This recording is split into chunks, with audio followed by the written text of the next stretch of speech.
Fair friends, this is the tale of an ancient settlement, 100 miles removed from London, built along a river, dotted with cathedrals, teeming with life. But the city of Bath is also home to a past you may never have imagined. Or maybe you can. Bath was built over hot springs, the only ones in Britain, and these sacred waters, lost beneath the city for centuries, were first discovered by Romans back in 70 AD. All members of society were welcome, and on this day, that included me. Imogene White proved a perfect tour guide.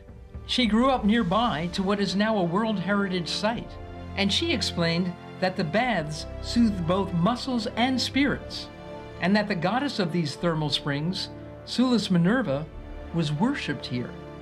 When the Romans first came to this site, they believed that the water was a way of communicating to Sulis Minerva, and she was believed to have curative powers.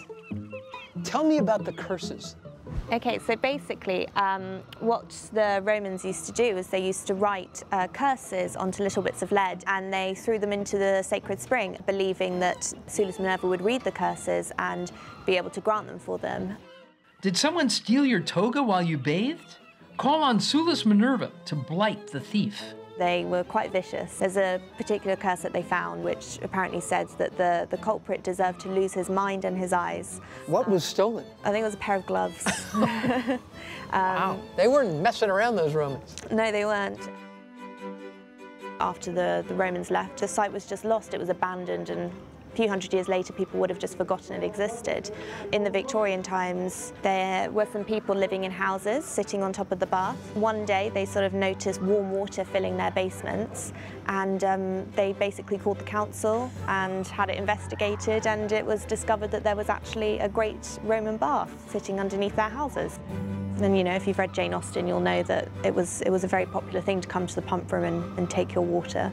She wrote a few of her novels based here. And for a long while, people still came here to bathe. From the time that they opened it up until about the 1970s, people actually would come and use the baths. But they realised it wasn't particularly hygienic, so they stopped allowing that. Looks like you could throw a little chlorine in there right now. I gotta tell you, it's very moving to be walking along these stones that have been there for thousands of years. I mean, that ancient Roman centurions, kings walked along. It was written down that Augustus Caesar actually came at one point. I mean, this could just be the Romans bragging, but, it's possible. And over the centuries, many have been drawn to Bath to celebrate its timeless beauty and magical past.